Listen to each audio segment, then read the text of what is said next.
Fala aí, galerinha que gosta de geografia, tudo bem com vocês? Estamos aqui para a quarta e última aula do tema Características Naturais do Território Brasileiro. E a aula de hoje é sobre vegetação, ou seja, sobre as coberturas vegetais, os biomas que originalmente cobriam o território brasileiro.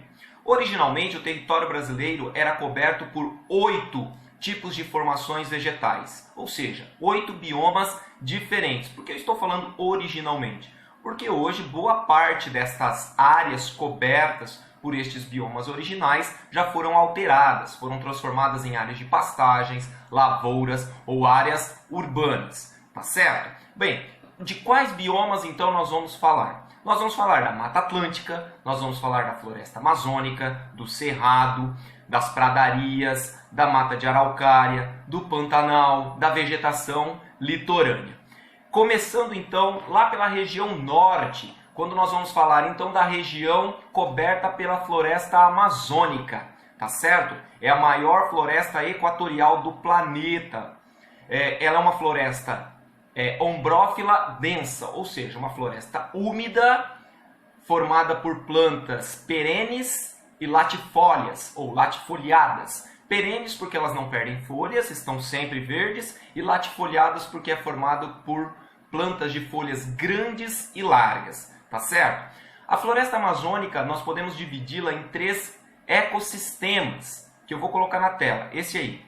Os 3 ecossistemas, a mata de igapó, a mata de várzea e a mata de terra firme. A mata de igapó é essa vegetação nas margens dos rios que está constantemente alagada, ou seja, uma vegetação que ocorre dentro da água, nas margens dos rios, com raízes aéreas, raízes que saem da terra. Essa vegetação ela tem uma importância muito grande para a reprodução da fauna aquática. Num estrato um pouco mais acima nós temos a mata de várzea, que é uma vegetação que fica alagada nos períodos das grandes cheias dos rios, a mata de várzea. Então ela tem um período em que ela está exposta, está seca, e um período que ela está coberta por água. E a maior parte da floresta amazônica é formada pela mata de terra firme, área onde não há os alagamentos nas cheias dos rios e onde ocorrem as árvores mais altas da floresta amazônica. Então quando você vê aquelas fotos de árvores bem altas na floresta amazônica, está mostrando a área da mata de terra firme, que é a maior parte do bioma amazônico, tá certo? Bom, a grande biodiversidade que existe na floresta amazônica, ou seja, o grande número de espécies, animais e vegetais que habitam aquela floresta, aquele bioma, garante, além de alimento, uma atividade extrativista bastante intensa para a população tradicional, a população que ali vive, como os ribeirinhos, os indígenas, os quilombolas, os seringueiros, que vivem então do extrativismo dos recursos naturais que a floresta oferece, como os peixes, como o látex, o açaí, a castanha, tá certo? Só que a floresta amazônica, recentemente, nas últimas décadas, vem sofrendo ameaças. Ameaça pelo avanço das áreas agrícolas, que vem retirando áreas de floresta para transformar em áreas de pastagem e de agricultura. Também ameaças do garimpo, que provoca a poluição dos rios, que provoca o desmatamento para poder fazer as escavações da mineração, e também pela construção de usinas hidrelétricas, que acabam provocando grandes alagamentos e com isso comprometendo então áreas da floresta amazônica, tá certo? Bom, o segundo bioma que vamos falar é a Mata Atlântica, que também é uma floresta ombrófila densa, ou seja, úmida, de plantas com folhas perenes e latifoliadas, tá certo?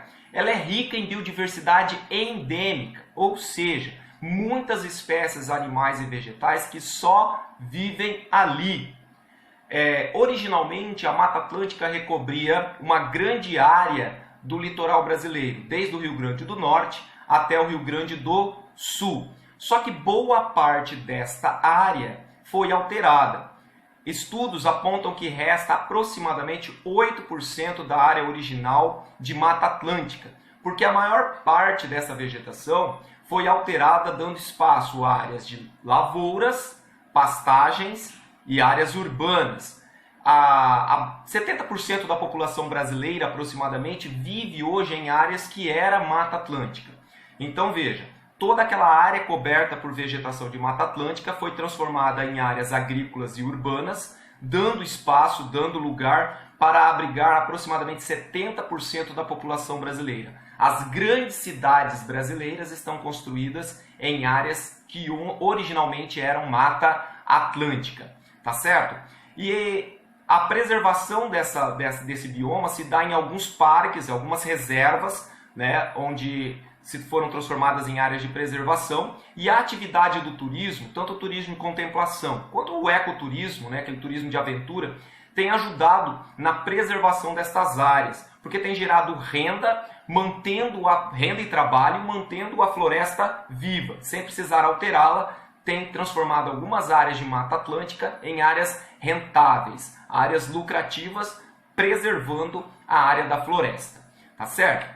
Dando sequência, falando da Mata Atlântica, eu vou falar de um substrato da Mata Atlântica que nós vamos entender aqui como um outro bioma, que é a Mata dos Pinhais ou das Araucárias. Dessa vegetação original de Mata dos Pinhais ou Mata das Araucárias, resta menos de 3% da área original, que recobria praticamente toda a região sul do Brasil, Paraná, Santa Catarina, Rio Grande do Sul, e ainda apresentava manchas dessa vegetação no estado de São Paulo e Minas Gerais. Ainda existe algumas áreas onde você é possível ver a araucária, a mata de araucária, nesses estados. Ela é uma floresta ombrófila mista, ou seja, é uma floresta úmida, mas que apresenta na sua vegetação plantas também caducifólias, aquelas que perdem folhas nos períodos mais frios. E ela ocorre na área de clima mais frio do Brasil, onde nós temos os invernos mais rigorosos. E é o bioma brasileiro menos preservado, né? Apenas 3% da sua área original encontra-se preservada hoje. O dossel da floresta é formado pela araucária, ou pinheiro do Paraná, como é conhecido, a araucária augustifolia. Mas ela também é formada por outras plantas de porte menor, arbóreas e arbustivas de portes mais baixos que a araucária, como por exemplo a canela, a erva mate, a embuia, o cedro e o xaxim, tá certo? Então a mata de araucária é um substrato da Mata Atlântica, mas nós estamos estudando ele como biomas separados e por isso nós vamos afirmar que a Mata dos Pinhais ou da araucária é o bioma menos preservado no Brasil.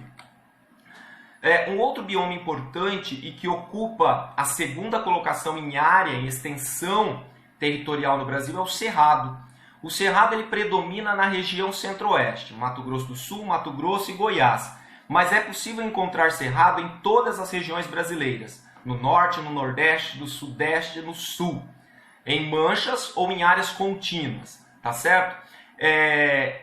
Originalmente, ele cobria 20% do território brasileiro. 20% do território brasileiro era coberto por cerrado. Hoje, estudos apontam que resta 50% da área original. Ou seja, metade do cerrado já foi transformado em áreas de lavoura, pastagem e cidades, e 50% ainda encontra-se preservado. Ele é formado principalmente por plantas arbustivas e algumas do tipo tropófilas, ou seja, plantas adaptadas a um período seco e a um período úmido. Por quê? Porque o cerrado é a planta típica do clima tropical, que tem verão chuvoso e inverno seco, ok? Bom, o próximo bioma que vamos tratar é a Caatinga. A Caatinga é o bioma predominante na região nordeste. É uma vegetação endêmica do Brasil, só existe Caatinga no Brasil. E é formado por plantas arbustivas e cactáceas, ou seja, da família dos cactos. Plantas do tipo xerófitas, ou seja, plantas adaptadas a períodos secos. Diversas adaptações dessas plantas tiveram para sobreviver aos períodos de longa estiagem, como perder folhas no período seco, raízes pivotantes bem profundas, a substituição de folhas por espinhos, o armazenamento de água no caule. Diversas adaptações essas plantas sofreram para sobreviver aos períodos de estiagem. Acredita-se que muitas espécies endêmicas, ou seja, nativas da Caatinga, com potencial econômico, né, que podem ser usadas aí para a fabricação de remédios ou outras utilidades econômicas, ainda não foram estudadas. Daí a importância da gente preservar este bioma. Temos também dentro do Brasil os campos ou pradarias, que são encontradas principalmente no Rio Grande do Sul. É uma vegetação formada por gramíneas, que constitui pastos naturais. Então, gramíneas que formam pastos naturais, pastos que não foram plantados, mas que nasceram de forma natural. E são bastante exploradas para a criação extensiva de gado no pasto, né? Tanto bovino quanto ovino, lá no Rio Grande do Sul. Só que o uso excessivo dessas áreas e o pisoteio constante do gado tem provocado um problema lá chamado arenização, que é resultante da compactação do solo por conta do pisoteio constante do gado, e isso provoca a infertilização do solo, manchas de areia onde não nasce mais vegetação, nem mesmo a gramínea original, resultante então da intensa exploração dessas áreas por pastagens. E nós chegamos então para falar sobre a vegetação litorânea. Como o próprio nome diz, vegetação que ocorre na faixa do litoral, no encontro do continente com o oceano, né? Nós podemos dividir a vegetação litorânea em dois tipos, as restingas e os mangues. As restingas é aquela vegetação rasteira e de baixo porte, arbustiva e arbórea de baixo porte, adaptada ao solo arenoso do litoral, ali na faixa de praia, bastante importante para conter a erosão dessa área. Então é uma vegetação importantíssima, embora ocupe uma área pequena, mas é muito importante.